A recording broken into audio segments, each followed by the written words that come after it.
The letter arrived on a gray morning, and it changed Eleanor Hartley's life, before she had even finished her tea. Her father sat across the table, his hands shaking as he read the words again. He would not look at her. He had not looked at her properly in weeks, not since the creditors began calling at the house, not since the bank sent its final notice, not since the family name of Hartley became something people whispered about at dinner parties instead of respected. "Father," Eleanor said, setting down her cup. "What does it say?" He folded the letter slowly, as if folding it could undo what was written inside. "The Duke of Ashwood has agreed to the marriage." The words landed like stones in still water. Eleanor felt the ripple spread through her chest, cold and sudden. "Married," she repeated, "to a man I have never met. He is willing to settle our debts in full," her father said. "All of them. The house, the accounts, everything. In exchange, he asks only for a wife."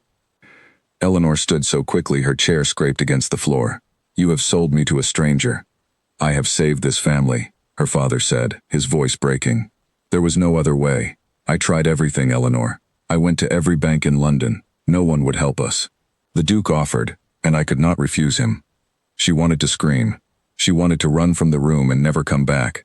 But she looked at her father's face, at the gray exhaustion carved into it, and she understood there truly was no other way.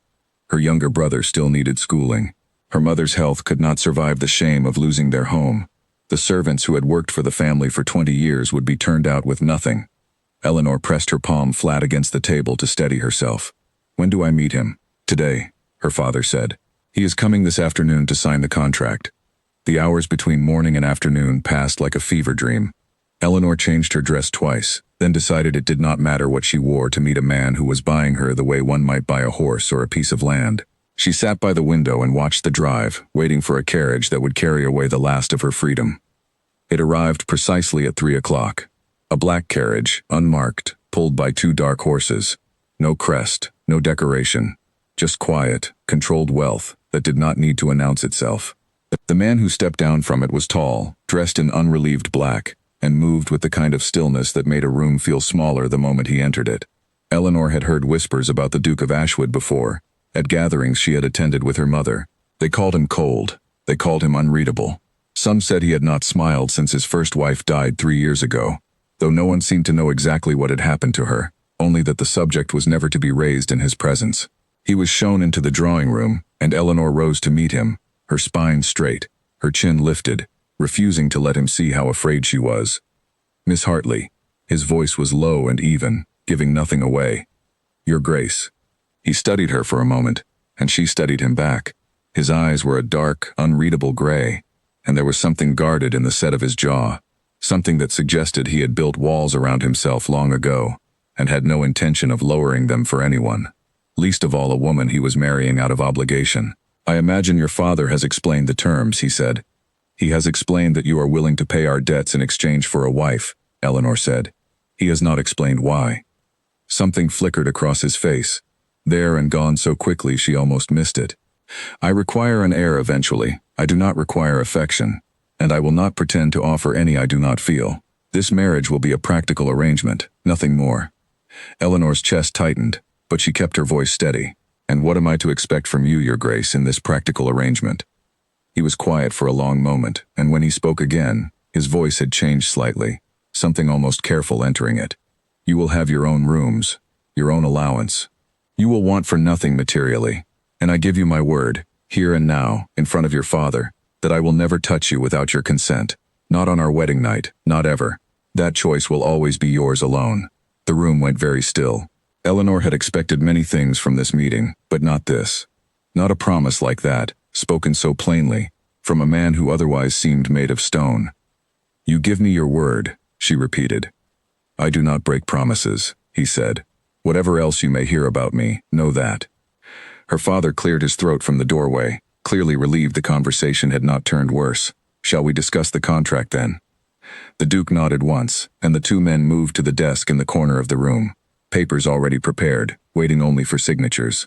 Eleanor stood apart from them, watching her future being decided in ink and legal language, and she felt strangely calm, as if she had stepped outside her own body to observe the scene from a distance.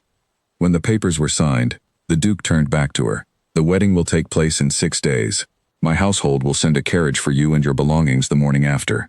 Is there anything you wish to ask me before I go? Eleanor thought of 100 questions. She thought of his first wife, and the silence that surrounded her death. She thought of the word people used about him: cold, distant, unreachable. But she asked only one thing. Why me? There must be a dozen women in London who would marry you gladly, Your Grace, for the title alone. His expression did not change, but his eyes held hers a moment longer than necessary. Because you did not smile at me the way they do. You looked at me like you were trying to see through me, not around me. I find that I prefer honesty, even when it is uncomfortable. He bowed, brief and formal, and left without another word. Eleanor stood at the window and watched the black carriage disappear down the drive, taking with it the last few days of her old life. That night she could not sleep. She lay in her bed, staring at the ceiling, turning his words over in her mind. He had made her a promise no one expected a man in his position to make. She did not know yet whether to trust it, or him, or the strange calm that had settled over her since the meeting. But something about the steadiness in his voice, the certainty with which he had spoken his vow, stayed with her long after the carriage wheels had faded into silence. 6 days felt impossibly short and unbearably long all at once. Her mother wept quietly while helping pack her trunks. His younger brother asked if she was frightened, and she told him no, though it was not entirely true. Her father avoided her eyes whenever they crossed paths in the hallway, guilt written plainly across his face, though Eleanor found she could not hate him for it. He had done what he believed he had to do, and she understood the weight of that choice better than anyone.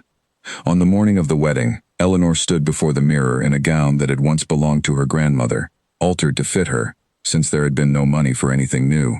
She studied her own reflection, searching for fear and finding, instead, something closer to resolve. Whatever waited for her at Ashwood Manor, whoever this cold, careful Duke truly was beneath the walls he had built, she would face it with her eyes open. In the days before the wedding, Eleanor found herself walking often through the garden behind her family home, the one place that still felt entirely her own. She thought about the promise the Duke had made, turning it over again and again, searching for the trick hidden inside it. Men rarely gave away power without expecting something in return, and yet she could find no hidden clause in his words, no quiet condition waiting to surprise her later. He had simply said the choice would be hers, and then he had left. Her closest friend Charlotte came to visit 2 days before the ceremony, bringing with her a basket of ribbons and an expression of poorly hidden worry. They say he has not spoken more than a few words to anyone outside his own household in years, Charlotte said, arranging the ribbons on the bed without really looking at them. Not since his first wife passed. Some say he keeps her room locked, exactly as she left it. You believe every rumor you hear, Eleanor said, though her stomach tightened at the words. I believe enough of them, Charlotte answered. Are you not afraid, Eleanor? To marry a man like that? Eleanor considered the question honestly before she answered. I am afraid of many things. Of leaving my family, of a house I have never seen, filled with people I do not know. But of him specifically, I find that I am not afraid. Not yet. He made me a promise no one forced him to make. That has to mean something. Or it means nothing at all. And he simply knows how to say the right words, Charlotte said gently.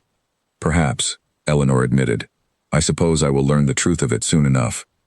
Charlotte squeezed her hand before she left, and Eleanor spent the rest of the evening alone, watching the sun set over the garden she would soon leave behind, wondering what kind of man waited for her at the end of the road she had no choice but to travel. The morning of the wedding arrived gray and quiet, much like the morning the letter had first come. Eleanor dressed slowly, her mother's hands trembling as she fastened the final buttons, neither of them speaking much, both of them aware that words would not make the moment any easier to bear. The church was small and quiet, filled with only a handful of witnesses. The Duke stood at the altar in the same unrelieved black he had worn to sign the contract, his expression unreadable as she walked toward him. When she reached him, he looked at her for a long moment before the ceremony began, and in his eyes she saw something she had not expected. Not warmth exactly, not yet, but attention, as if she were not simply a name on a contract but a person he intended to notice. The vows were spoken, the rings were exchanged, and when the ceremony ended, Julian Ashwood, Duke of Ashwood, took his new wife's hand and led her out into a life neither of them had chosen, but both of them would now have to build, one careful day at a time. As they climbed into the waiting carriage, Eleanor glanced back once at the church, at the small crowd of familiar faces growing smaller behind her. Then she turned forward, toward the road ahead, toward Ashwood Manor and everything unknown that waited within its walls. Beside her, the Duke remained silent, his gaze fixed out the window, his hands folded with careful precision in his lap. Eleanor studied his profile in the dim afternoon light and wondered, not for the first time that day, what secrets lived behind that composed and guarded face, and whether she would ever be permitted to uncover them. A scream tore through the corridor before Eleanor had even unpacked her first trunk. She dropped the dress she was holding and rushed toward the sound, her heart slamming against her ribs, only to find a young maid standing frozen outside a door at the far end of the east wing, her hand pressed to her mouth, a shattered vase scattered across the floor at her feet. "What happened?" Eleanor demanded, breathless. The maid, a girl no older than 16, looked up with wide, frightened eyes. "I am sorry, my lady. I was carrying flowers to air out this hallway, and I slipped. I did not mean to frighten anyone. Please, do not tell His Grace." "Why would he be angry over a broken vase?" Eleanor asked, glancing at the closed door beside them. An old, heavy thing with a brass lock that looked far too solid for an ordinary bedroom. The maid's face went pale. "This is not a room we speak of, my lady. Please, I must clean this before someone sees." Before Eleanor could press further, quick, controlled footsteps sounded down the corridor, and the Duke appeared, his expression sharpening the moment he saw the broken glass and the closed door beside it. "Leave us," he said to the maid, his voice quiet but final. She scrambled up with her broom and dustpan and disappeared without a backward glance. Eleanor stood her ground as he approached, though something in his stillness unsettled her more than any shout could have. "I did nothing wrong, Your Grace." She startled herself, "That is all." "I know," he said, and to her surprise his voice softened slightly. "You have done nothing wrong. This wing simply is not open to the household. I would ask that you avoid it." "May I ask why?" His jaw tightened. "Not today." It was not the answer she wanted, but something in his tone told her pressing further would gain her nothing. She nodded once, and he seemed to relax fractionally, as though relieved she had not demanded more. "Come," he said. "Mrs. Whitfield will show you the rest of the house. I have matters to attend to." He left without another word, disappearing down a different corridor with the same brisk, contained energy he carried everywhere. Eleanor watched him go, then turned back toward the locked door one final time before following the sound of approaching footsteps, which belonged to a stern, silver-haired woman introduced as the housekeeper. Mrs. Whitfield ran Ashwood Manor with the precision of a military commander. Every hallway was polished, every schedule fixed, every servant trained to move through the house with quiet efficiency. She showed Eleanor through the drawing rooms, the library, the dining hall large enough to seat 40 guests though it was rarely used, and finally to Eleanor's own chambers, a suite of rooms in the west wing, far from the locked door that had unsettled her earlier. "And you will find everything you need here, my lady," Mrs. Whitfield said, opening the wardrobe to reveal it already stocked with new gowns in Eleanor's size. "His Grace instructed that you should want for nothing." "Does he often give such instructions?" Eleanor asked, curious despite herself. Mrs. Whitfield hesitated, choosing her words carefully. "His Grace is a private man, my lady, but he is not unkind. You will come to understand him, in time, if you are patient." "And the East Wing?" Eleanor asked. "The locked room?" The housekeeper's expression closed like a door swinging shut. "That is not my place to discuss, my lady. If you will excuse me, I have the evening meal to oversee." She left quickly, and Eleanor stood alone in her new chambers, surrounded by unfamiliar furniture and unfamiliar silence, feeling more like a guest in a strange house than a woman standing in what was now supposed to be her home. Dinner that evening was a quiet affair. Julian sat at the head of a long table, Eleanor placed at his right hand, the distance between their chairs feeling far greater than the polished wood that separated them. He spoke only when necessary, asking if she found her rooms comfortable, if the journey had tired her, if she required anything further from the staff. Each answer she gave was met with a small nod and nothing more. "You are not required to sit in silence with me every evening," Eleanor said finally, setting down her fork. "If conversation troubles you, I am content to dine alone." Something flickered across his face, there and gone. "It does not trouble me. I am simply out of practice." "Out of practice at speaking to your own wife?" "Out of practice at speaking to anyone who expects more from me than a report on the estate accounts," he admitted, and for the first time since she had met him, there was the faintest trace of something almost like humor in his voice. Eleanor allowed herself a small smile. "Then perhaps we can practice together." He studied her for a long moment, as though weighing whether to trust the offer. "Perhaps," he said finally, and returned to his meal, though Eleanor noticed he glanced at her twice more before the evening was through, something unreadable moving behind his careful gray eyes. Sleep did not come easily that first night. Eleanor lay awake in the unfamiliar bed, listening to the settling sounds of a house far larger than any she had known, The creak of old wood, the distant call of an owl somewhere beyond the windows. It was well past midnight when she heard footsteps in the corridor outside her door, slow and deliberate, moving away from her chambers toward the east wing. Curiosity, sharper than caution, pulled her from the bed. She wrapped a shawl around her shoulders and crept to her door, easing it open just enough to see down the darkened hallway. A single candle moved through the darkness, carried by a tall figure she recognized instantly even from behind. Julian. He walked with none of his usual controlled precision. His shoulders were bowed, his steps heavy, as though he carried some invisible weight that grew heavier with every step toward the locked room. Eleanor watched, breath held, as he stopped before the heavy door, produced a key from his coat, and let himself inside, the candlelight vanishing as the door swung shut behind him. She should have returned to her bed. She knew that. Whatever waited behind that door was not hers to discover. Not yet. Not like this. But she stood in the shadows for a long while, watching the thin line of candlelight beneath the door, wondering what kept a man like Julian Ashwood awake at midnight, drawn again and again to a room the rest of the household was forbidden even to mention. When he finally emerged nearly an hour later, Eleanor had retreated just far enough into the shadows of her own doorway to remain unseen. His face, illuminated briefly by the candle, was not the composed mask he wore during daylight hours. His eyes were red-rimmed, his expression raw with a grief so deep it made her chest ache to witness it, even from a distance, even without understanding its source. He locked the door carefully behind him, pressed his palm flat against the wood for a moment, as though bidding it farewell, and walked back down the corridor toward his own chambers, disappearing into the darkness. Eleanor closed her door softly and returned to bed, but sleep remained elusive. She thought of the maid's frightened face, of Mrs. Whitfield's careful evasions, of the raw grief she had glimpsed on Julian's face in that unguarded moment. Whatever secret lived behind that locked door, it was not simply forgotten history. It was a wound that had never healed, one he carried with him through the quiet hours of every night while the rest of the house slept. The following morning, Julian appeared at breakfast as though nothing had happened, his composure fully restored, his voice even and controlled as he discussed the day's business with his steward. Eleanor watched him carefully over her tea, searching for some trace of the broken man she had witnessed in the corridor, but he had folded himself back into his careful shell, and she found no way in. "You seem tired, Your Grace," she said carefully, testing the boundary of his silence. "I slept poorly," he admitted, though he offered no further explanation, and she did not press him. Whatever he had been doing in that room, it was clear he was not yet ready to share it, and pushing too hard too soon would only drive him further behind his walls.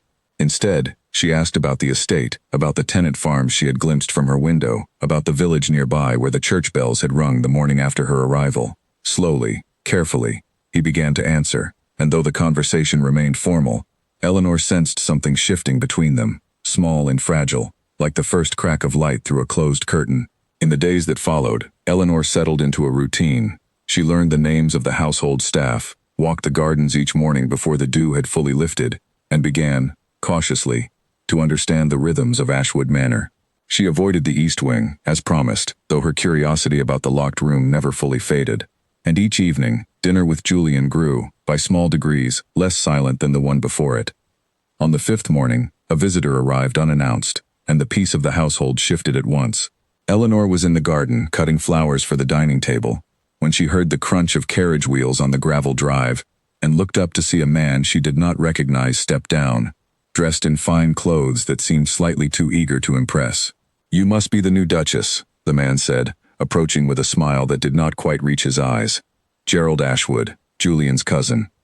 "Eleanor," she said, offering a polite nod, though something in his manner set her instincts on edge. "I was not told to expect visitors." "I rarely announce myself," Gerald said, his gaze traveling over her with an assessment she did not care for. "I find surprises reveal so much more about a household than a planned visit ever could. Tell me, has my cousin been treating you well? He can be rather difficult, I am told. Cold, some might say."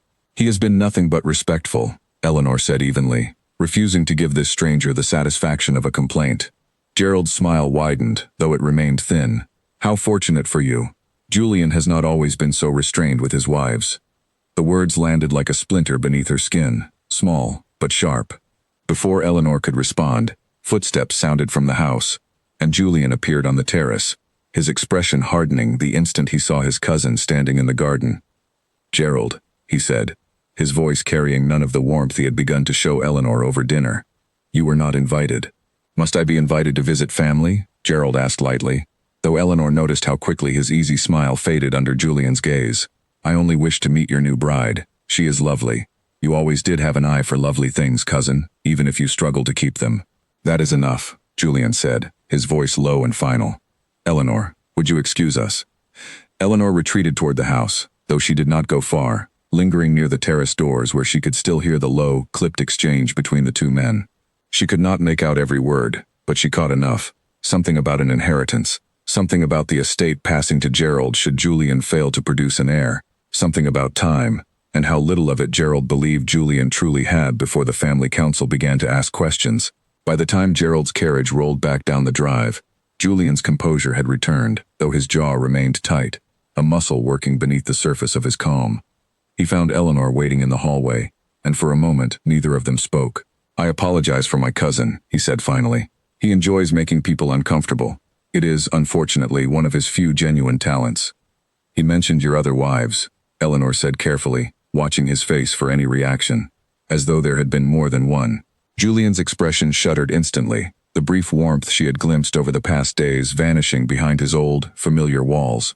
"There was one before you. Nothing more needs to be said of it tonight. Julian, please," he said, and something in the roughness of his voice stopped her protest before it fully formed. "Not tonight." He left her standing in the hallway, and Eleanor did not follow.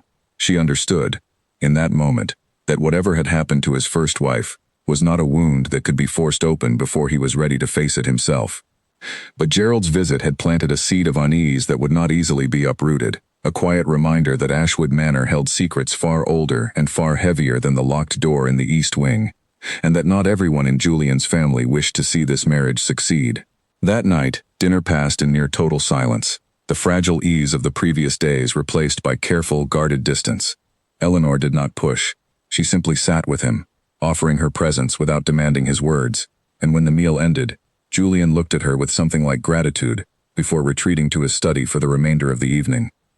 She did not yet know the man she had married, but she was beginning, slowly, to see the shape of the grief he carried, and beneath the cold and careful exterior he presented to the world, something that might, with enough patience, one day be reached. She was also beginning to understand that reaching him would not be a simple matter of time, but a quiet, careful battle against forces within his own family who had no interest in seeing him healed. The scream came from the stables, and this time it was not a broken vase that caused it. Eleanor was crossing the courtyard when the sound tore through the morning air, followed instantly by the thunder of hooves and shouting voices. She turned in time to see a horse, wild-eyed and riderless, break free from the stable hands trying to restrain it, charging directly toward the courtyard where a young boy, no older than 8, stood frozen with fear directly in its path. She did not think. She moved. Eleanor sprinted forward and shoved the boy hard out of the way, the two of them tumbling to the ground together as the horse's flank grazed past, close enough that Eleanor felt the heat of the animal and the sting of gravel scraping across her arm and shoulder as she rolled to protect the child beneath her. The horse thundered past and was caught moments later by 2 stable hands, but Eleanor remained on the ground, pain blooming sharp and sudden along her arm, the boy sobbing beside her, unharmed but terrified. "Eleanor."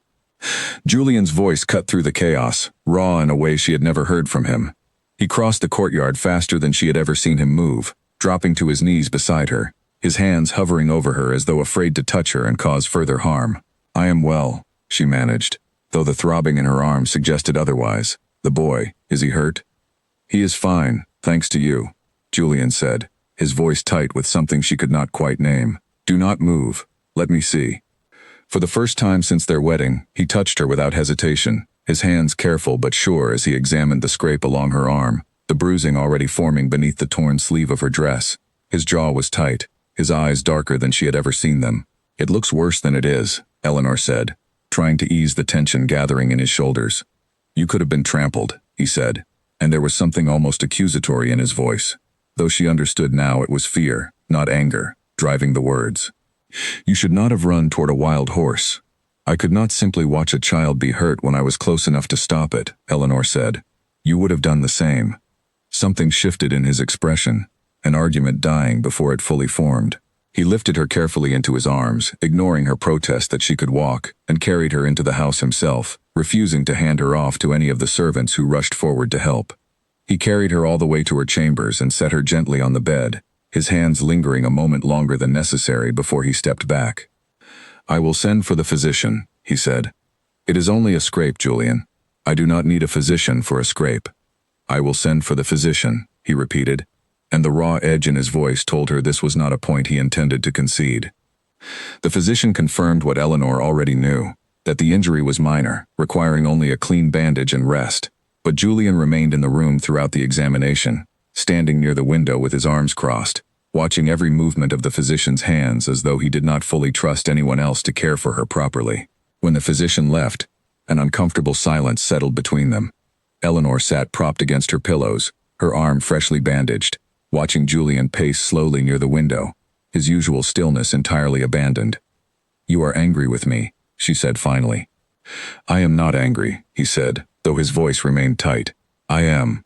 He stopped, seeming to search for the right word, something he was not accustomed to doing. "I was afraid. I have not been afraid like that in a very long time." "Julian."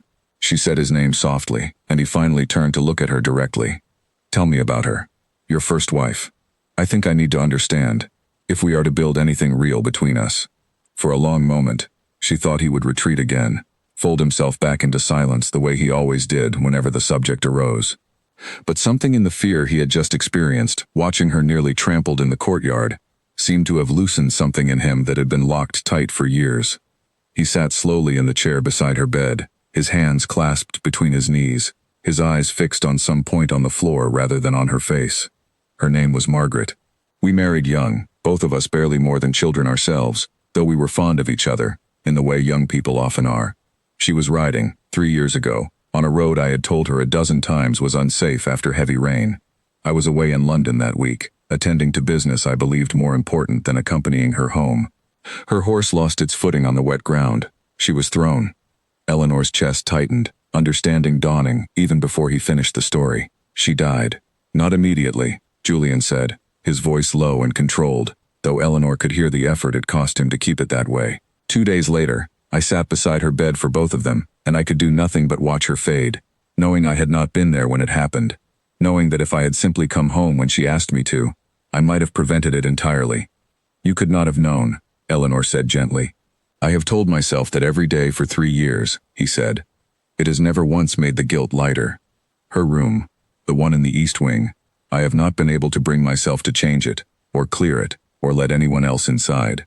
I go there some nights, when the silence of the house becomes too heavy, though I could not tell you what I hope to find there that I have not already found 100 times before." Eleanor reached out and took his hand, the first time she had initiated any touch between them since their wedding day. He looked down at their joined hands as though surprised by the contact, but he did not pull away. "That is why you promised what you promised," she said quietly. "The night we signed the contract, not because you did not want me, but because you were afraid of wanting anyone again, and losing them the same way." His eyes lifted to hers, something raw and unguarded moving behind them. "I did not expect to feel anything for you, Eleanor. I built this marriage on the assumption that it would remain a practical arrangement, nothing more, because I did not believe I deserved to feel anything again after what happened to Margaret. But you ran toward a wild horse today without a moment's hesitation to save a child you did not know, and something in me has not stopped shaking since." "I am not asking you to replace what you lost," Eleanor said. "I am only asking you to let me in, slowly, on your own terms. I am not going anywhere, Julian. Whatever this marriage began as, I intend to make something real of it, if you will let me." He was quiet for a long moment, his thumb moving in a small, absent circle across the back of her hand. "I do not know how to do this," he admitted. "I have spent 3 years making certain I would never have to feel this vulnerable again." "Neither of us knows how to do this," Eleanor said. "But I think that is what practicing together means. We simply have to try, and forgive each other when we falter." A faint, unfamiliar softness crossed his face, something Eleanor had not yet seen from him, not even in their brief moments of easy conversation over dinner. "You are a remarkable woman, Eleanor Ashwood." It was the first time he had used her married name, and something about hearing it in his voice, low and sincere, settled warmly in her chest, despite the ache still throbbing in her injured arm. They sat together in comfortable silence for a long while after that, his hand still wrapped around hers, neither of them in any hurry to break the fragile peace that had finally settled between them. When Mrs. Whitfield arrived to check on Eleanor's condition, She found the Duke and Duchess sitting quietly together, and though she said nothing, the faint, surprised softening of her stern expression suggested the household had noticed the change as clearly as Eleanor had. In the days that followed, something between them had shifted permanently. Julian no longer retreated into complete silence over dinner, and Eleanor found herself looking forward to those evening conversations more than she cared to admit. He told her small things, the names of his favorite books, memories of his childhood before his father's illness had forced him to take on the responsibilities of the dukedom far earlier than he was ready for. She told him about her own family, about her younger brother's endless questions, about the garden she had left behind and how much she missed the smell of jasmine that used to grow along the back wall. Slowly, carefully, the walls between them began to lower, brick by brick, though the locked door in the east wing remained closed, and Eleanor understood there was still more grief to uncover before that final barrier could come down entirely. But for the first time since her wedding day, she found herself looking forward to whatever came next, rather than simply enduring it. The fragile peace between them was tested again less than a fortnight later, when illness swept through the servants' quarters. It began with one of the kitchen maids collapsing during the morning preparations, her skin burning with fever, and within 2 days, 4 more servants had taken to their beds, too weak to rise, too many for the household's small supply of remedies to treat properly. Mrs. Whitfield, normally unshakable, looked genuinely worried when Eleanor found her counting linens outside the servants' hall, her lips moving silently as she tried to determine how the household would function with half its staff too ill to work. "How many are affected now?" Eleanor asked. "5, my lady, with 2 more complaining of headaches this morning. I fear it will spread further before it slows." Mrs. Whitfield hesitated, then added, "His Grace has sent for the physician, but the man is attending another outbreak in the village and cannot come until tomorrow." Eleanor did not hesitate. "Then we will care for them ourselves until he arrives. Show me where they are resting." Mrs. Whitfield's eyebrows lifted in genuine surprise. "My lady, that is not appropriate work for a duchess." "The risk of catching the fever yourself is a risk I am willing to take," Eleanor said firmly. "I have nursed illness before, in my own household, when we could not always afford a physician's visit. I know how to bring down a fever and how to keep a patient comfortable. Please, Mrs. Whitfield, allow me to help." The housekeeper studied her for a long moment, clearly weighing propriety against practicality, before finally nodding and leading her toward the servants' quarters. Eleanor spent the remainder of that day and much of the next moving between narrow beds, changing cool cloths on fevered brows, coaxing broth into reluctant mouths, and speaking softly to frightened young servants who had never before received such direct attention from a member of the household above stairs. Julian found her there on the second evening, her sleeves rolled up, her hair coming loose from its pins, kneeling beside the bed of the same young maid who had broken the vase outside the locked room on Eleanor's first day at Ashwood Manor. The girl's fever had finally begun to break, and she slept peacefully for the first time in 2 days, her breathing even and calm. "You should not be here," Julian said quietly from the doorway, though his voice carried none of the sharp fear it had held after the incident with the horse. Instead, something gentler moved beneath his words, something that looked, to Eleanor's eyes, remarkably like admiration. "She is improving," Eleanor said, rising carefully so as not to wake the sleeping girl. "They all are. Slowly. Mrs. Whitfield says the physician will arrive tomorrow to confirm it, but I believe the worst has passed." Julian crossed the room and studied the sleeping servants with an expression Eleanor had not seen from him before, something almost humbled. "Most women in your position would never set foot in these quarters, let alone spend 2 days tending to servants with their own hands. Most women in my position were not raised the way I was raised," Eleanor said. "My family lost nearly everything before you married me, Julian. I learned early that titles do not keep anyone warm or well when fever takes hold. I could not simply stand aside and watch people suffer when I knew how to help." Something in his expression shifted further, softening into an emotion Eleanor did not yet have a name for, though it made her chest tighten pleasantly all the same. "The household will speak of this for years," he said. "A duchess who nursed her own servants through fever with her own hands. You have already earned a loyalty from these people that most nobility spend a lifetime failing to secure." "I did not do it to earn loyalty," Eleanor said simply. "I did it because it needed doing." "I know," Julian said. "That is precisely why it means so much." He offered his arm, and together they walked the quiet halls back toward the family wing, checking briefly on each recovering servant along the way, Julian pausing at every bed to offer a few quiet words of encouragement. Something Eleanor suspected he had never done before her arrival had begun to soften the careful distance he kept from everyone around him. By the time the physician arrived the following morning, every fevered servant showed clear signs of recovery. and within another 2 days, the household had returned fully to its usual rhythm. But something lasting remained in its wake. The servants who had once regarded their new duchess with polite, distant formality now watched her with open warmth whenever she passed, and Julian, Eleanor noticed, had begun watching her the same way. One evening, nearly a week after the accident in the courtyard, Julian found her in the library, curled into a window seat with a book she had barely managed to read a single page of, her mind too occupied with thoughts of him to focus on anything else. "May I join you?" he asked, an unusual hesitance in his voice. "Always," Eleanor said, and meant it. He sat across from her, close enough that their knees nearly touched, and for a long while they simply talked, about nothing important, about everything that mattered. When the candle burned low and the hour grew late, Julian rose to leave, but paused at the door, looking back at her with an expression she had not yet learned to fully read. "Thank you," he said, "for not giving up on me, even when I gave you every reason to." "I do not give up easily," Eleanor said. "You will learn that about me, in time." He smiled then, small and brief but entirely genuine, the first true smile she had seen cross his face since her arrival at Ashwood Manor, and something in Eleanor's chest ached with a hope she had not allowed herself to feel until that very moment. After he left, Eleanor remained in the window seat for a long while, watching the candle burn lower, replaying the evening in her mind. She thought of the frightened girl outside the locked door on her first day, of Gerald's thin, calculating smile in the garden, of the wild horse and the fever and every small trial that had brought her closer to the man she had married, for reasons that had nothing to do with affection. None of it had been easy, none of it had gone the way she imagined a marriage should begin, and yet, sitting there in the quiet library with the memory of his rare, unguarded smile still fresh in her mind, Eleanor found she would not trade the difficulty of these past weeks for an easier, emptier arrangement. She rose eventually and made her way toward her own chambers, pausing briefly at the top of the staircase where the east wing corridor stretched away into darkness.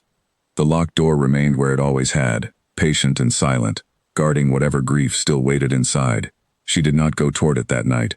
She understood now that Julian would open that door to her in his own time, when he was ready, not before.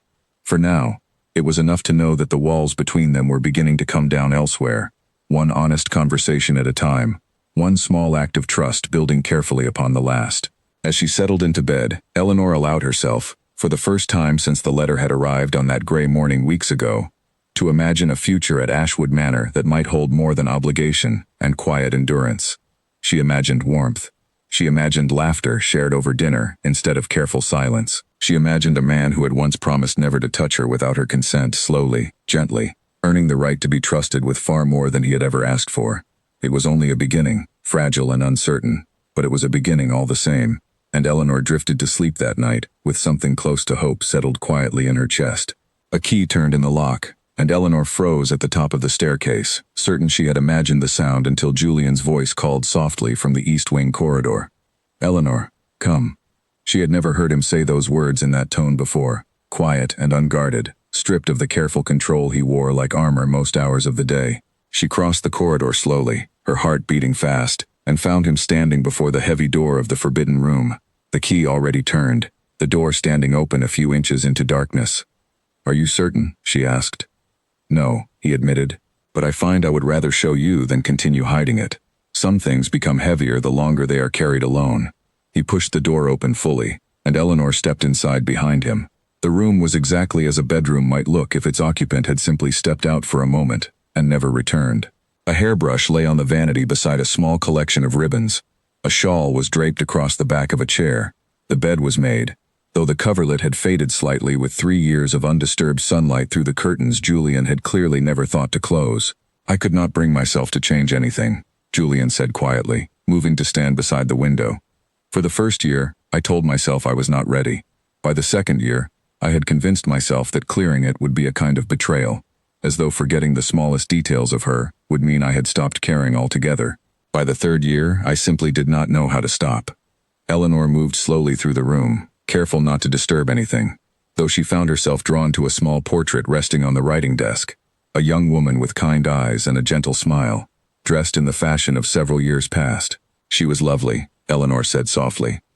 "She was kind," Julian said, "kinder than I deserved, most days.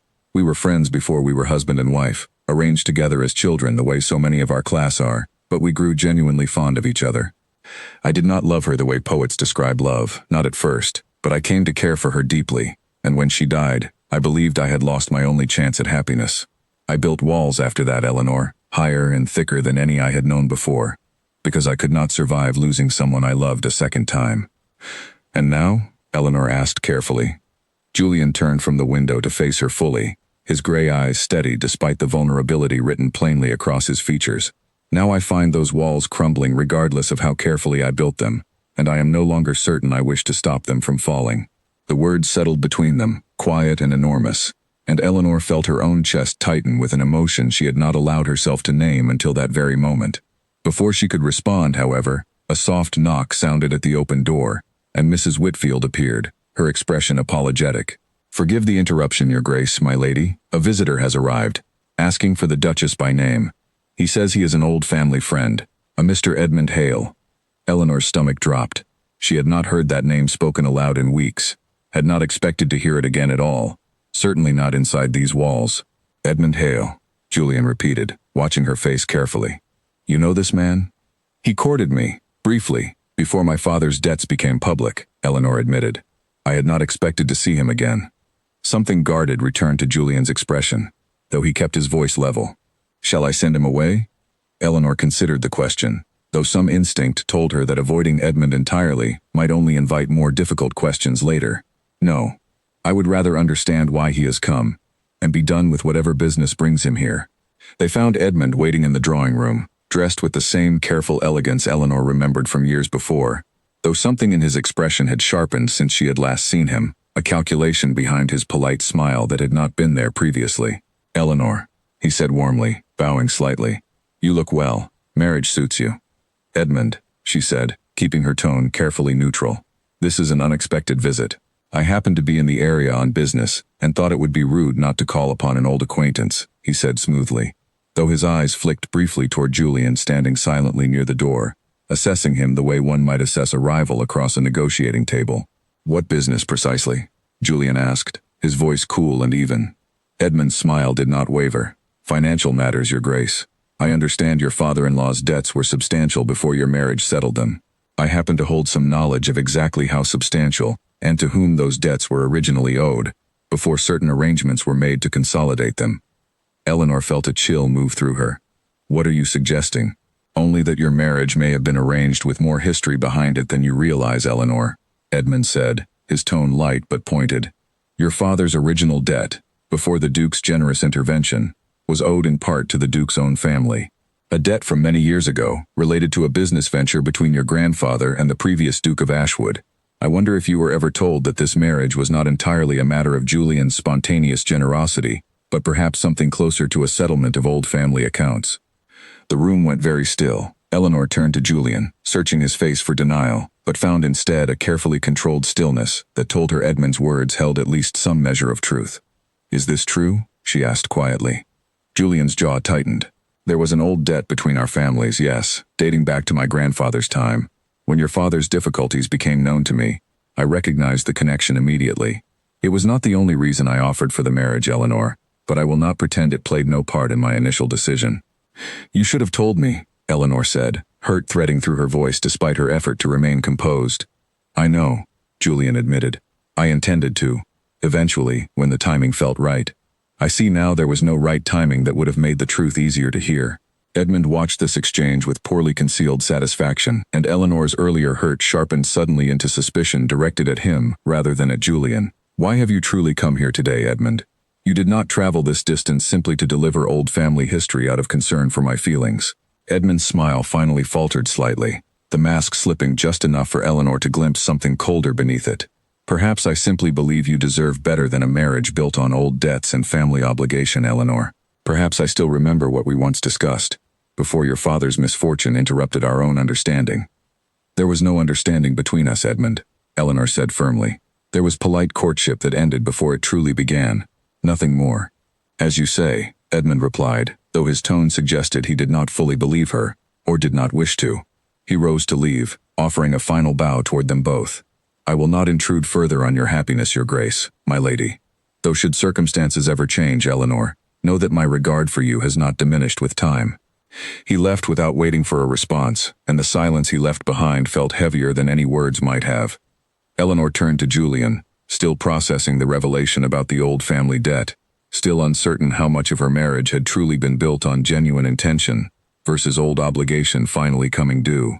"I need time to think," she said quietly. "Of course," Julian said, though something like fear flickered behind his careful composure. "Eleanor, whatever debt existed between our families, know that it is not why I stayed by your bedside after the accident with the horse. It is not why I showed you Margaret's room today, or why I have found myself thinking of you at every hour since your arrival here. Whatever began this marriage, what I feel for you now has grown into something entirely separate from old family accounts." Eleanor studied his face, searching for any trace of deception and finding none, only the same raw honesty he had shown her in Margaret's room only an hour before. "I believe you," she said finally, "but I still need time to understand what this means, for both of us." She retreated to her own chambers that evening, though sleep proved impossible. Around midnight, a soft knock sounded at her door, and she found Julian standing in the corridor, still dressed, his composure worn thin at the edges. "I could not let the evening end this way," he said. "Not after everything else we shared today." Eleanor stepped aside to let him in, and they sat together near the cold hearth, neither speaking for a long moment. Finally, she asked the question that had been circling her thoughts since Edmund's departure. "Tell me honestly, Julian, if there had been no old debt between our families, would you still have offered for me?" He considered the question with the same careful seriousness he gave to matters of the estate. "I cannot answer that with certainty, because the debt existed, and I cannot separate myself from the man who knew of it when your father's troubles became public. But I can tell you this, I have turned away other arrangements before, other families in similar difficulty who might have satisfied old obligations just as easily. I chose you because something in your face at that first meeting told me you would not simply accept your circumstances quietly. I was right." "That is not quite the same as saying you would have chosen me regardless," Eleanor said, though some of the hurt had eased from her voice. "No," Julian admitted, "it is not. But it is the most honest answer I can give you, and I would rather give you honesty than a comfortable lie." Eleanor found she could not argue with that. She had grown, over these past weeks, to value his careful honesty even when it cost her comfort, and she understood that a man capable of admitting uncertainty, rather than manufacturing false certainty, was rarer and more trustworthy than most. "There is something else," Julian said, after a pause. "Something I should have told you before Edmund arrived to tell you himself. Margaret knew of the old debt as well. It troubled her, near the end, that our family's history was so tangled with obligation rather than simple affection. I promised her, before she died, that if I ever married again, I would be honest about my reasons from the very beginning. I broke that promise with you, and I am sorry for it." The confession settled something uneasy in Eleanor's chest, not because it erased the sting of Edmund's revelation, but because it showed her a man actively working to become better than his old mistakes, rather than simply defending them. "Thank you for telling me now," she said, even if it came later than it should have. They sat together a while longer, the conversation gradually softening into quieter, gentler territory, until Julian rose to leave, pausing at the door as he so often did, as though reluctant to end their time together. "For what it is worth," he said, "I do not regret choosing you, whatever mixture of reasons brought us together. I believe, more each day, that this marriage has become something entirely its own, separate from whatever debts or obligations first shaped it." "I believe that too," Eleanor said, and found, as she spoke the words, that she meant them completely. The following morning, Eleanor sought out Mrs. Whitfield, curious to hear more about Margaret from someone who had known her well before her death. The housekeeper, initially hesitant, eventually softened under Eleanor's genuine interest, sharing small memories of the late Duchess, her fondness for early morning walks through the rose garden, her habit of humming quietly while arranging flowers, her gentle patience with even the youngest and clumsiest of the household staff. "She would have liked you, my lady," Mrs. Whitfield said finally, folding a stack of linens with practiced hands. "She always said this house needed more laughter in it. His Grace has not laughed properly since she passed, not until recently. I have noticed the difference since your arrival, though I did not think it my place to mention it before now." The words warmed something in Eleanor's chest, a quiet confirmation that whatever complicated history had brought her to Ashwood Manor, she was building something genuine within its walls, something that honored rather than replaced the memories still living gently in the East Wing. She thought of Edmund's visit again, of the calculating edge beneath his polite smile, and resolved to remain watchful, though she would not allow his return to poison the fragile trust she and Julian had begun building together. She retreated to her own chambers that evening, her mind turning over everything Edmund had revealed, everything Julian had admitted, and the unsettling knowledge that a man from her past had returned not out of genuine concern, but for reasons she suspected ran far deeper and far more dangerous than simple old affection. Whatever Edmund truly wanted, Eleanor sensed this would not be the last time his name crossed her path, and that his return boded far more trouble than his carefully polite smile had suggested. The invitation arrived with Gerald's handwriting on the seal, and Eleanor's stomach tightened the moment she recognized it. "A gathering at his estate," Julian said, reading over the details with visible reluctance. "Half the county will attend. Refusing would raise more questions than accepting, unfortunately. Gerald has always understood how to use social obligation as a weapon."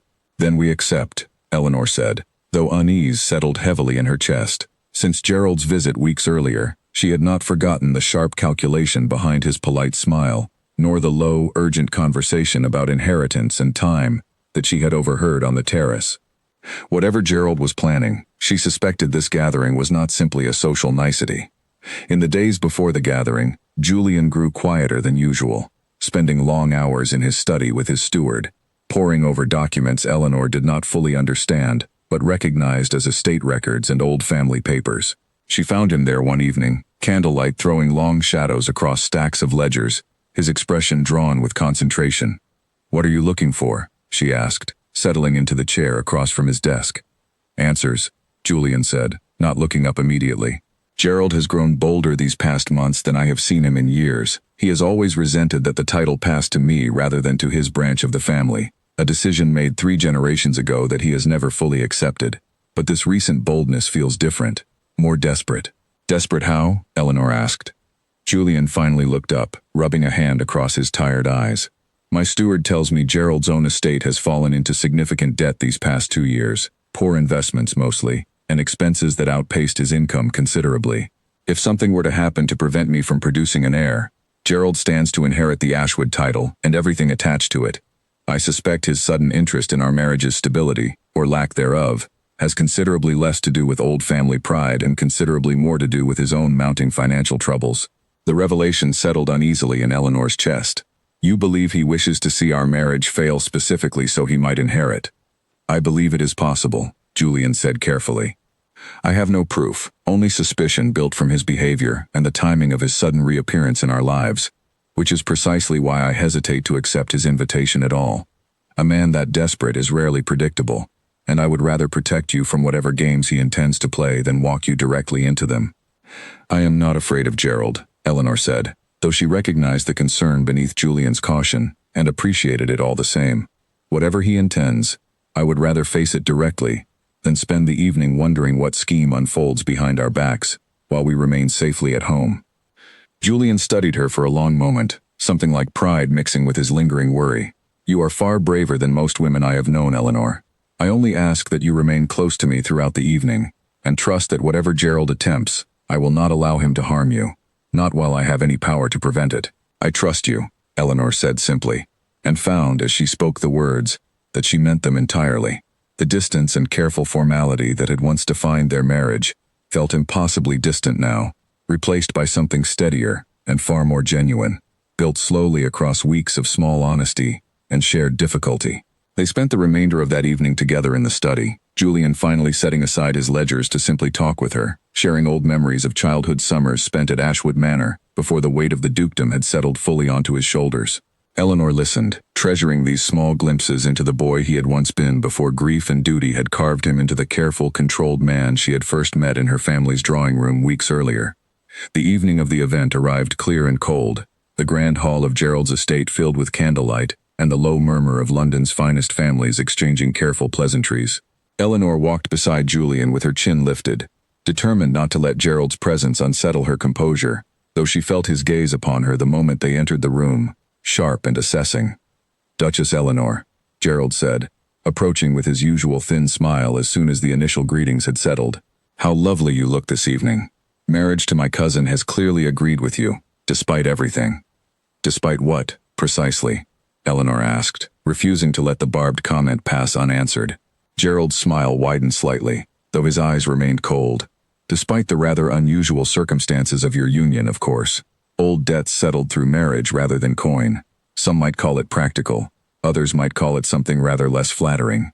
A ripple of interest moved through the small cluster of guests near enough to overhear, and Eleanor felt Julian's hand tighten briefly against her arm. A silent warning that Gerald's words were bait, carefully placed to provoke a reaction that would only feed further gossip.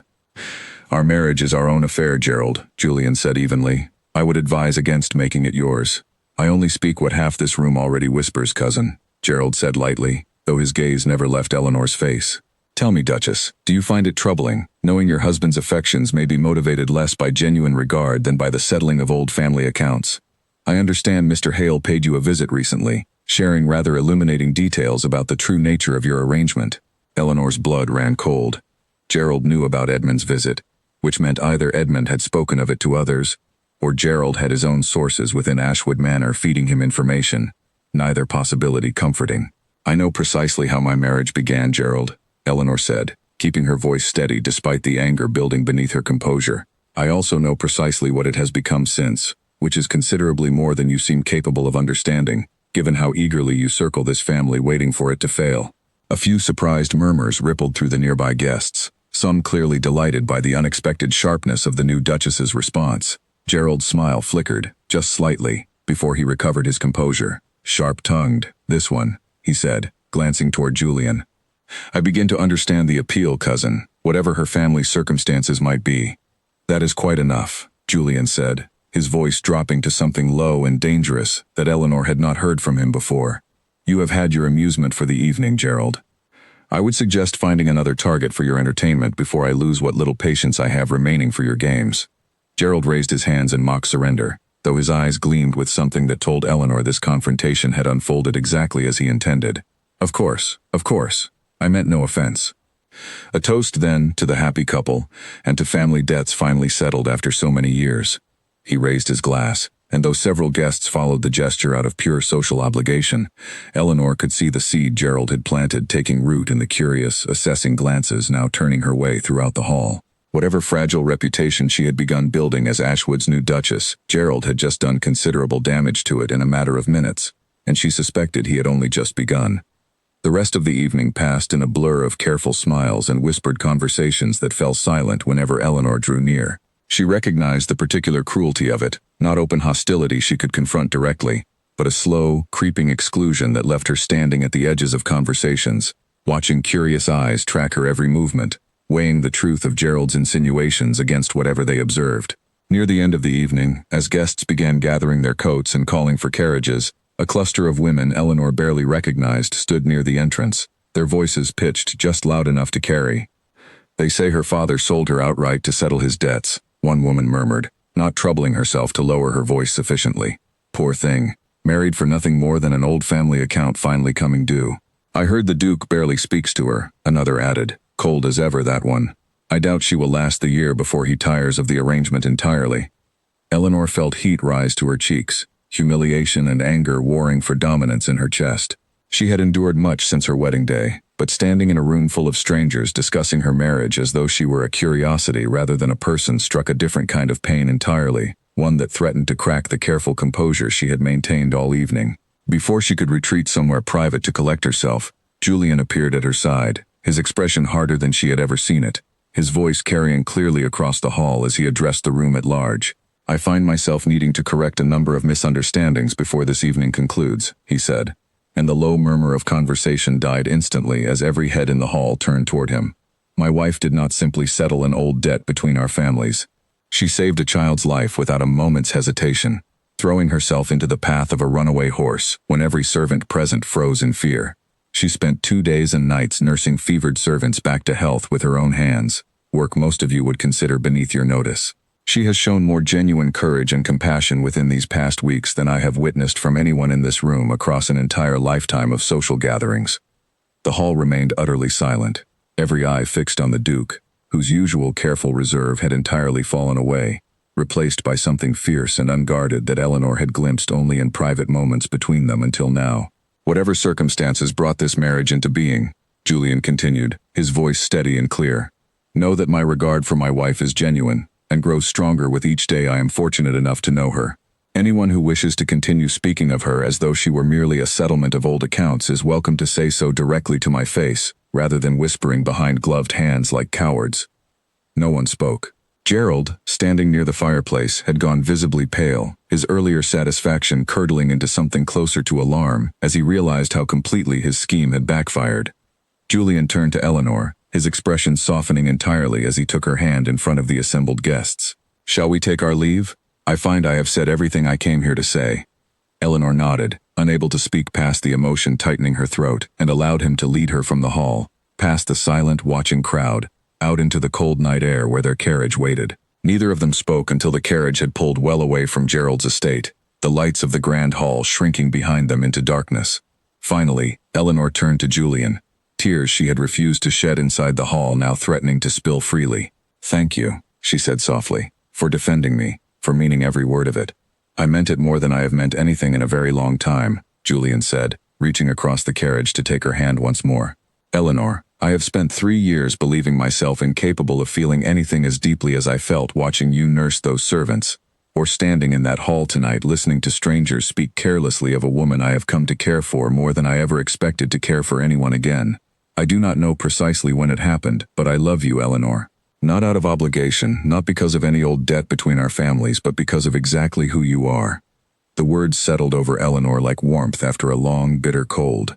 She had hoped for this moment, had felt it building slowly over the past weeks, but hearing it spoken plainly, without hesitation, still stole the breath from her chest entirely.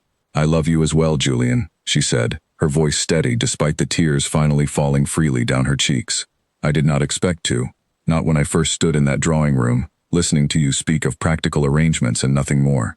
But somewhere between the locked door in the east wing and the fever in the servants' quarters, and certainly somewhere in that hall tonight, I fell in love with the man beneath all that careful control." Julian lifted her hand to his lips, pressing a gentle kiss against her knuckles, his eyes never leaving hers. "I made you a promise once, that I would never touch you without your consent. That promise still stands, Eleanor, now more than ever, because what I feel for you deserves to be met freely. Not out of obligation or duty, but because you choose it, exactly as you choose everything else in your life."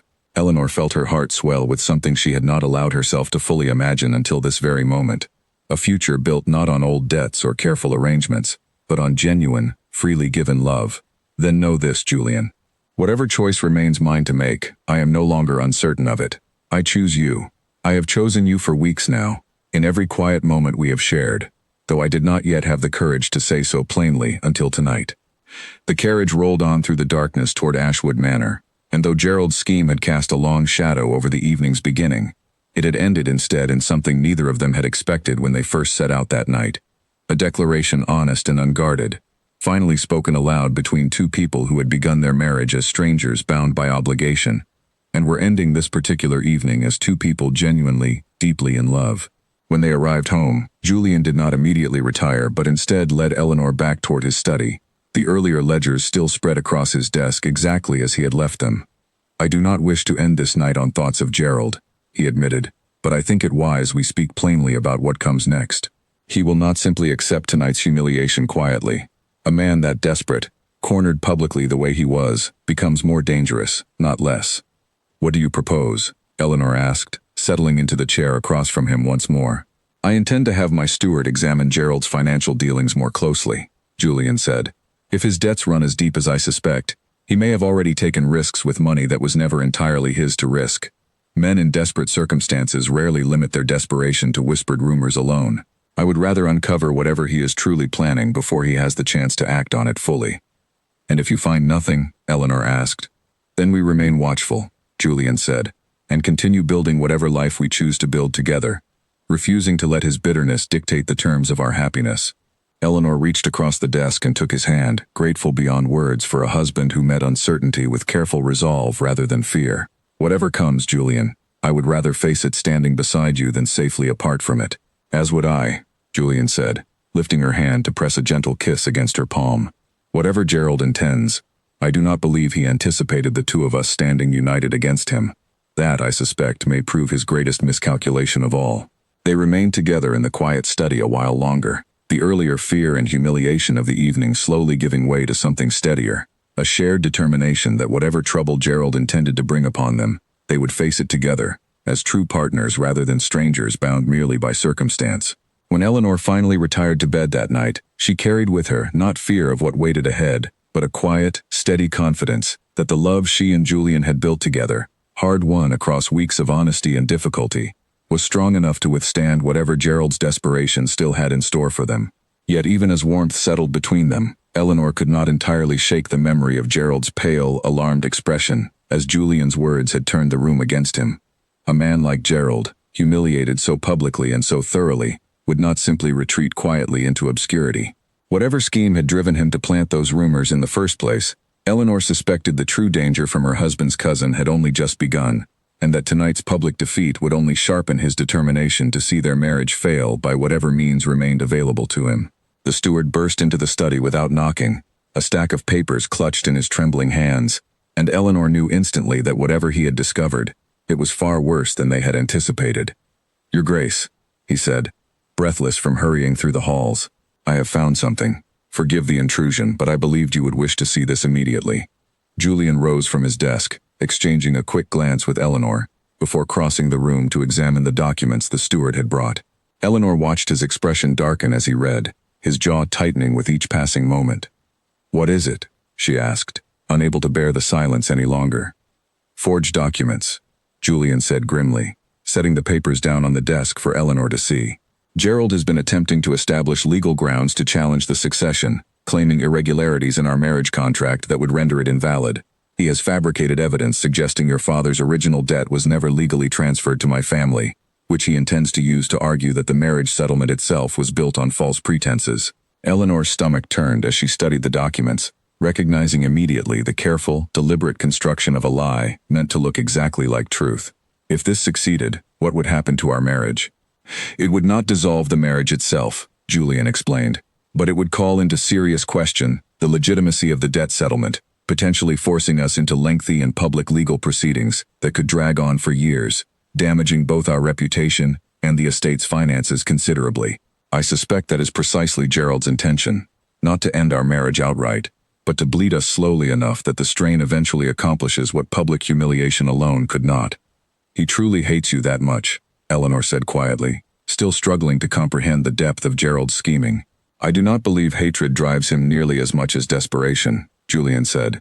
"A man drowning in debt will grasp at any solution that keeps him afloat, regardless of who else he must drag down in the process." The steward cleared his throat carefully. "Your Grace, if I may, I discovered these documents because Mr. Ashwood attempted to have them filed through a clerk in the county records office, a young man who happens to be married to one of our own kitchen staff. The clerk grew suspicious of certain irregularities in the paperwork and brought them to my attention before proceeding further. We may still have time to act before Mr. Ashwood realizes his scheme has been discovered." Julian's expression sharpened with renewed purpose. "Then we act quickly. Gather every original document related to the debt settlement and the marriage contract, everything with proper seals and witness signatures. I intend to bring this matter directly before the family council and the county magistrate before Gerald has any opportunity to further his scheme." Over the following days, the household moved with quiet, determined efficiency, gathering every piece of legitimate documentation while Julian's steward quietly investigated the full extent of Gerald's forgery, uncovering not only the falsified debt records but evidence that Gerald had attempted similar schemes twice before with other distant relatives, always carefully covered, always narrowly avoiding true consequence. Eleanor found herself drawn into the preparations as fully as Julian allowed, reviewing documents alongside him late into the evening, offering her own careful eye for inconsistencies that his steward's more hurried review had initially overlooked. It was, she realized, the first time since her marriage that she had felt herself a true partner in matters of the estate, rather than simply a wife kept carefully apart from its complications. "You have a sharper mind for this than half the barristers I have consulted over the years," Julian remarked one evening, watching her circle a discrepancy in one of Gerald's fabricated signatures.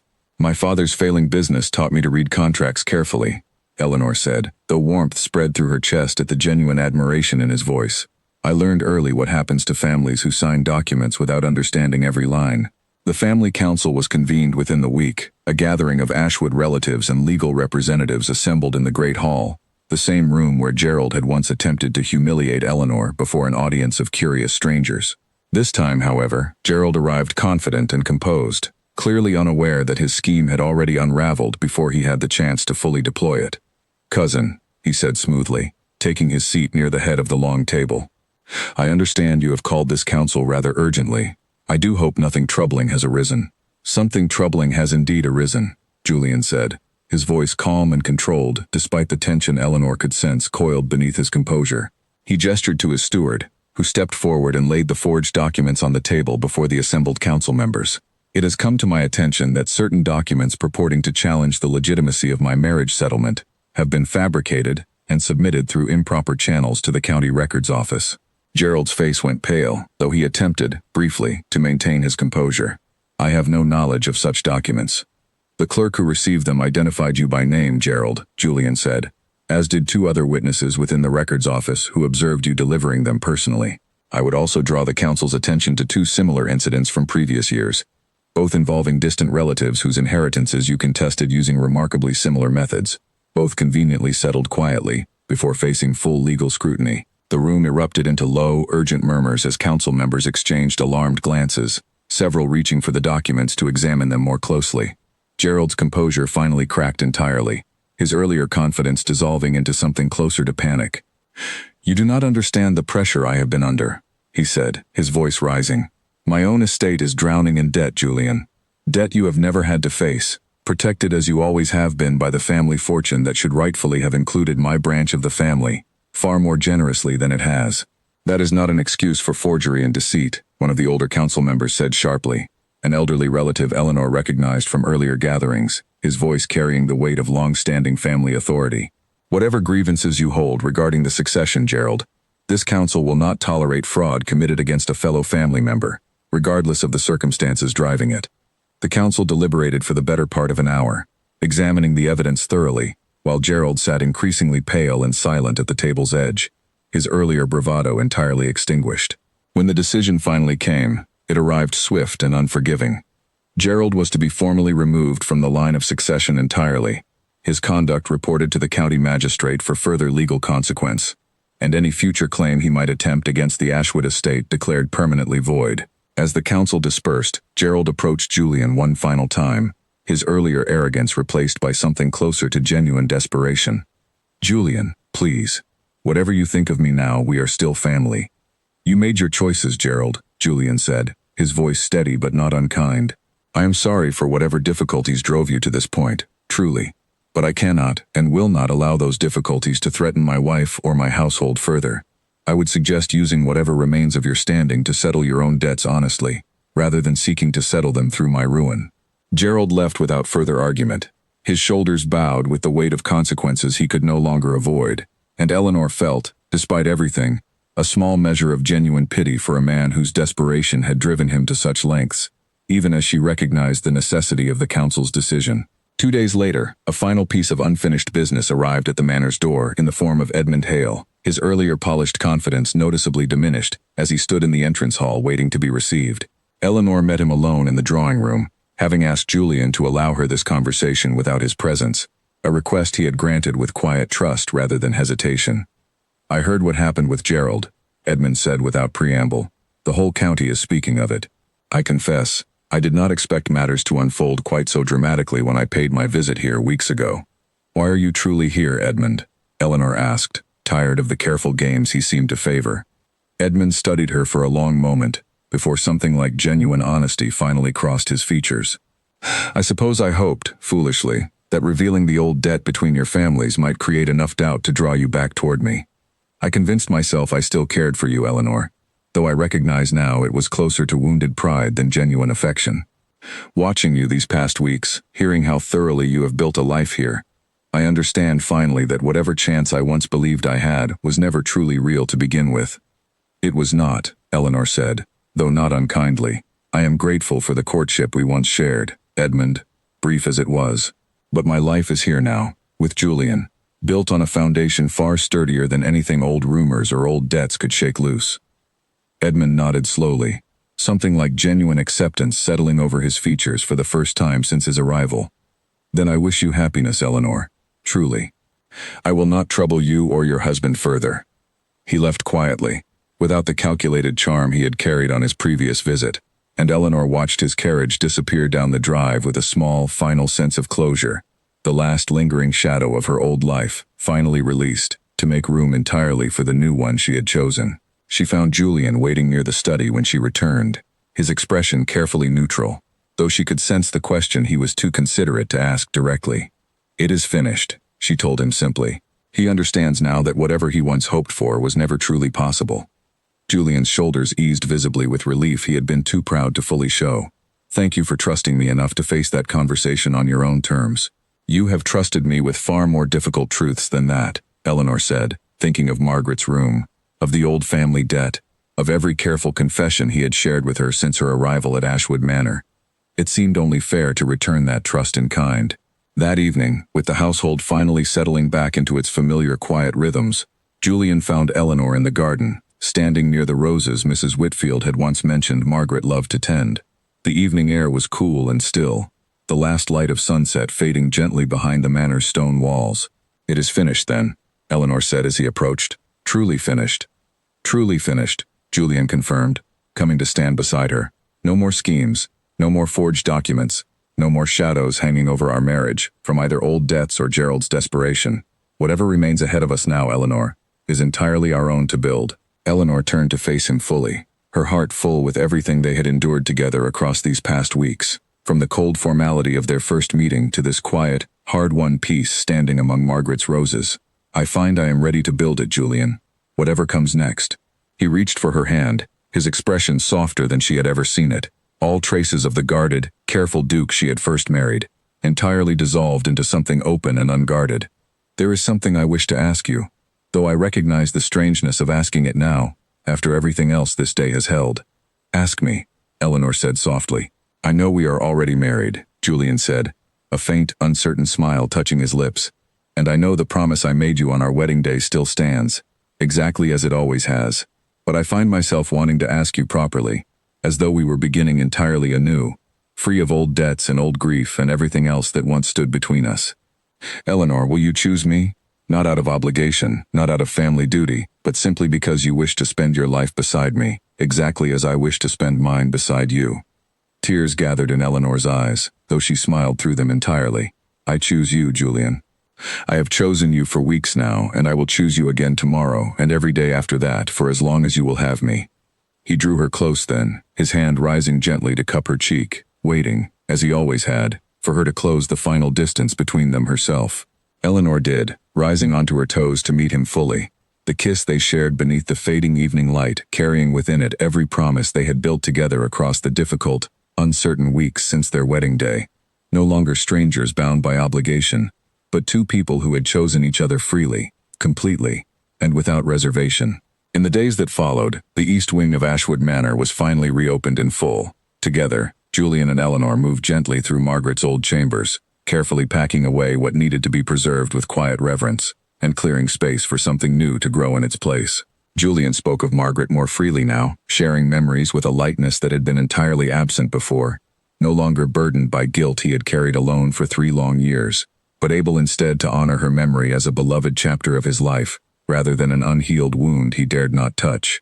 The household staff noticed the change most clearly of all. Laughter returned to the halls of Ashwood Manor, quiet at first, then steadily more frequent, as the Duke and Duchess settled into a marriage built not on cold obligation, but on genuine partnership and hard-won trust. Mrs. Whitfield, watching them together one afternoon in the garden, remarked quietly to one of the younger maids that she had not seen the manor so full of light since Margaret herself had walked its halls, and that she suspected, watching the Duke's unguarded smile as his wife laughed at something he had said, that this particular chapter of Ashwood's long history might prove its happiest yet. Eleanor stood one final evening at the window of what had once been Margaret's chambers, now slowly transforming into a bright, sunlit sitting room of her own design, and watched Julian cross the garden below, pausing to examine the roses with the same careful attention he gave to everything he cared for deeply.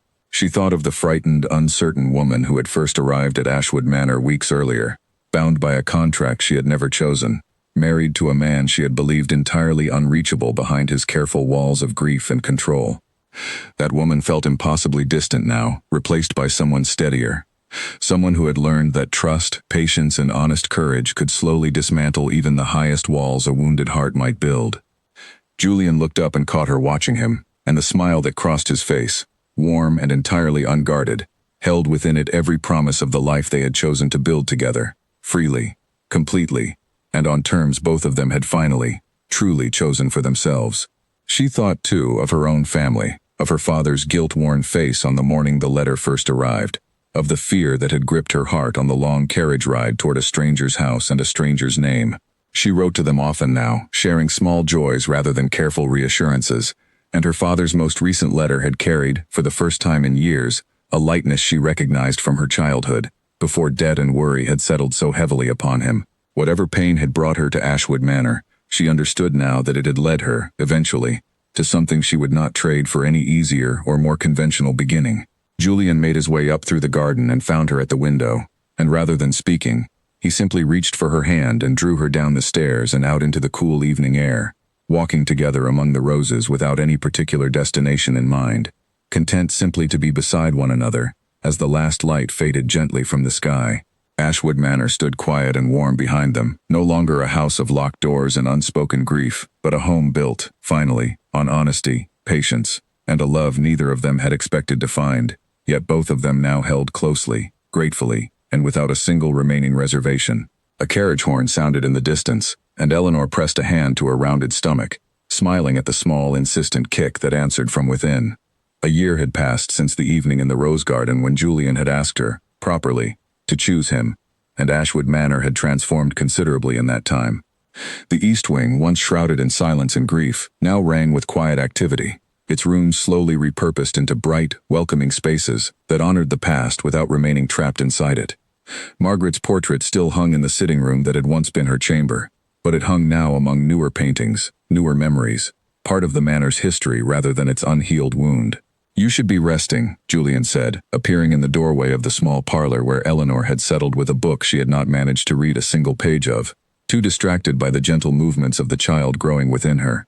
"I have been resting all morning," Eleanor said, though she allowed him to guide her gently toward the cushioned window seat, settling beside her with the careful attentiveness that had never once wavered since the day he had first carried her, injured, from the courtyard after the incident with the horse. "You worry too much."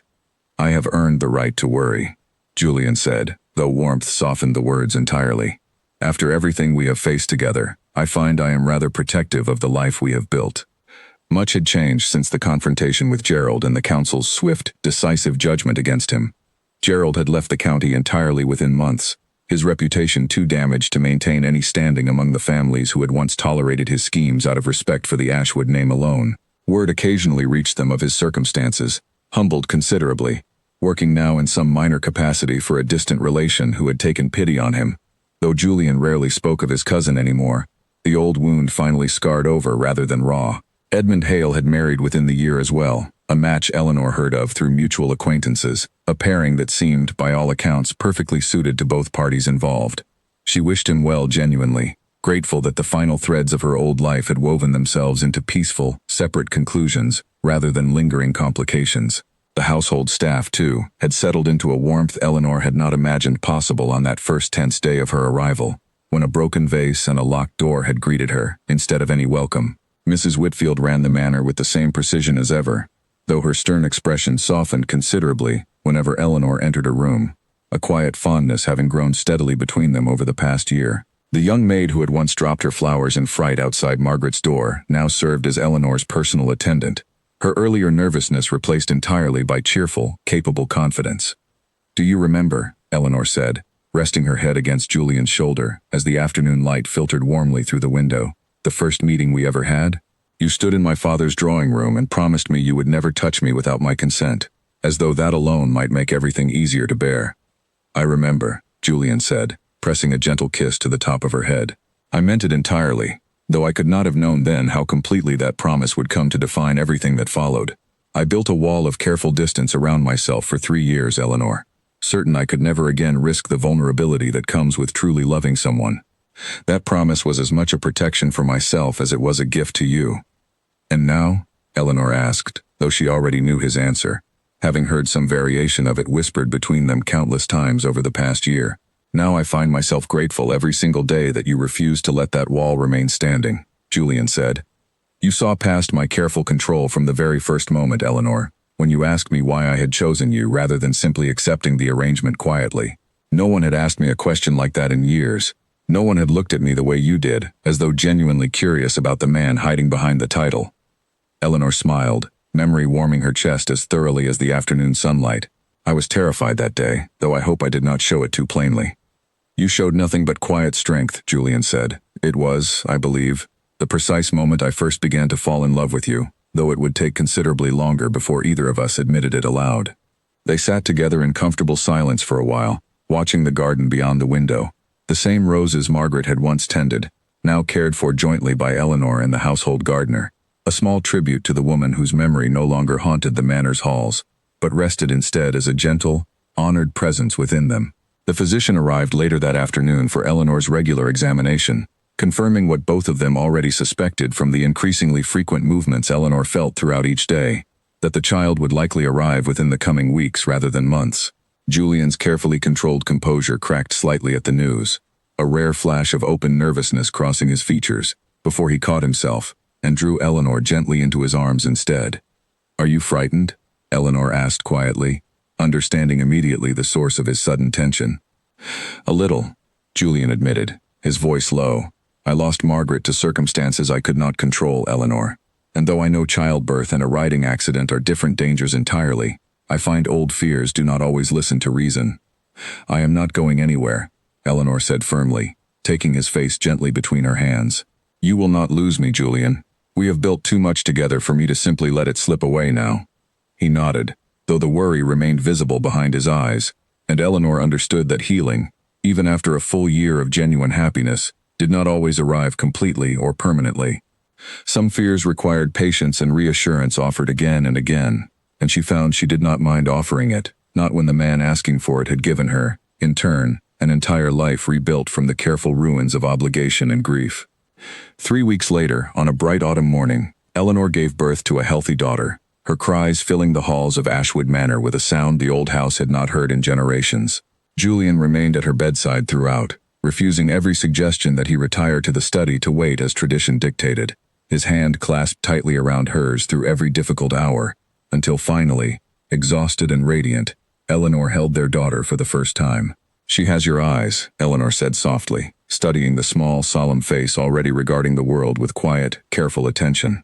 "She has your courage," Julian said, his own eyes bright with unshed tears as he gently touched his daughter's tiny hand. "I can already see it, even now." They named her Margaret, a choice Julian suggested carefully, uncertain whether Eleanor would welcome the tribute, though she had agreed instantly, understanding fully the significance of honoring the woman whose memory had once stood as a locked door between them, now transformed into a gentle blessing carried forward into their daughter's name. News of the birth spread quickly through the county, and well-wishes arrived steadily over the following weeks, from tenant farmers and distant relations alike, the household staff arranging small celebrations that filled Ashwood Manor with laughter and warmth, in a way Eleanor suspected the old walls had not experienced in a very long time. One evening, several weeks after little Margaret's birth, Eleanor found herself once again in the window seat of the sitting room that had once belonged to the manor's first duchess, cradling her daughter gently as the sun set golden over the garden below. Julian joined her quietly, settling beside them both, his arm wrapping carefully around Eleanor's shoulders as he studied his small family with an expression of such open, unguarded contentment that Eleanor's heart ached pleasantly at the sight of it. "I never imagined this," Julian admitted softly. "Not on the day I signed that contract in your father's drawing room, believing I was simply settling an old family obligation. I never imagined I would find something this whole, this genuinely happy, waiting for me on the other side of that arrangement." "Neither did I," Eleanor said, leaning gently against him. "But I am endlessly grateful that we found it together, one honest choice at a time." A letter arrived the following week from Eleanor's father, filled with news of her younger brother's progress at school and small, gentle updates about her mother's improving health. He wrote often now, his words no longer weighted with the guilt that had colored every letter during those first difficult months after the wedding. Eleanor had long since forgiven him fully, understanding at last, from the vantage point of her own hard-won happiness, that the choice he had made out of desperation had led her, eventually, to a life richer than anything she might have found through easier circumstances. She read the letter aloud to Julian that evening, and he listened with genuine interest, having grown fond of her family through the visits they had exchanged over the past year. her brother especially delighted by the horses in the Ashwood stables, and the quiet, patient way Julian had taught him to ride without fear. "Your father asks whether he might visit again before winter sets in," Eleanor said, folding the letter carefully. "He wishes to meet his granddaughter properly, rather than simply through the descriptions I have sent him." "Then he must come," Julian said without hesitation. "Ashwood Manor has room enough for family, Eleanor, and I find I rather enjoy your father's company these days, difficult as our first meeting once was." Eleanor smiled, remembering that tense afternoon in her family's drawing room, the contract spread across the desk, the careful promise Julian had made before either of them understood what their marriage might eventually become. "It seems a lifetime ago now, that first meeting." "It does," Julian agreed, "though I find I would not change a single difficult moment of it, not the locked door, nor Gerald's schemes, nor even the fear I felt watching that horse nearly trample you in the courtyard. Every difficulty led us here, to this evening, to this small, perfect life we have built together." Little Margaret stirred gently in Eleanor's arms, her small fingers curling instinctively around her mother's own, and Eleanor felt, watching her daughter settle back into peaceful sleep, a completeness she had not thought possible on that gray morning so long ago when a letter had first arrived to upend her entire world. Whatever fear and uncertainty had once defined the beginning of her marriage, none of it remained now, replaced entirely by the steady, unshakable warmth of a family chosen freely, built patiently, and loved without a single remaining reservation. Outside, the last light of evening faded gently over Ashwood Manor, its halls no longer haunted by locked doors and unspoken grief, but filled instead with the quiet, steady warmth of a family built through patience, courage, and love, freely chosen rather than simply endured. Whatever obligation had first brought Julian and Eleanor together, it had long since given way to something far stronger and far more lasting, a partnership neither of them had expected, yet both of them now treasured completely, carrying it forward into whatever future still waited for them beyond the garden walls.